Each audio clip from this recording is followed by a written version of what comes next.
वफाकी तालीमी इदारों में बुक्स फ्री बैग मंसूबे का आगाज कर दिया गया। 20 मॉडल कॉलेजेस में प्राइमरी तक के बच्चों को भारी भरकम बस्तों से निजात मिल गई।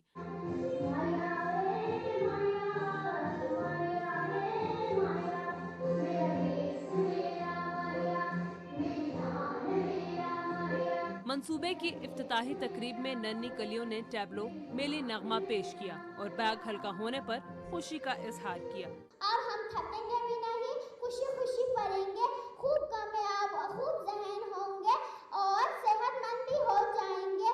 पहले हमारे कंधे सब कुछ दर्द करता था, अब शुक्र है मैम ने ये करवा दिया, 2 बुक्स और 1 लंच बॉक्स। ये हमारा बैग जब भारी होता है तो हमारे कंधे दर्द करते थे, अब हमारे कंधे नहीं दर्द करेंगे, हम अलग सो के आएंगे। पार्लिमानी सेक्रेटरी वजीह अकरम का कहना है कि books free bags programme Islamabad के मॉडल स्कूल तक महदूद नहीं रहेगा। ये बहुत पहले हो जाना चाहिए था और हम लोगों के तो कंधे रह जाते थे, पोस्चर खराब और बुरा हाल। एक बड़े बड़े भारी बस्ते लेके जा रहे हैं। KPK ने ये पहले और इससे पहले ही इकदाम कर चुके हैं और अब इंशाल्लाह इसको हम भी आगे भी लेकर चलेंगे। सिर्फ इस्लामाबाद के मॉडल स्कूल्स नहीं बल्कि रूरल एरियाज तक भी इसको लेकर जाएंगे। एडिशनल सेक्रेटरी वजारत तालीम मोयुद्दीन ने बस्ते के वजन को कम करने के साथ बच्चों में इखलाकियात की अहमियत पर जोर दिया। वफाकी निजामत तालीमात के DG इकरामुल्लाह मलिक ने बच्चों के जिस्मानी और जहनी मसाइल के खात्मे के लिए बुक्स फ्री प्रोजेक्ट को नए तालीमी साल में इस्लामाबाद के दीगर तालीमी इदारों में भी नाफिज करने का ऐलान किया।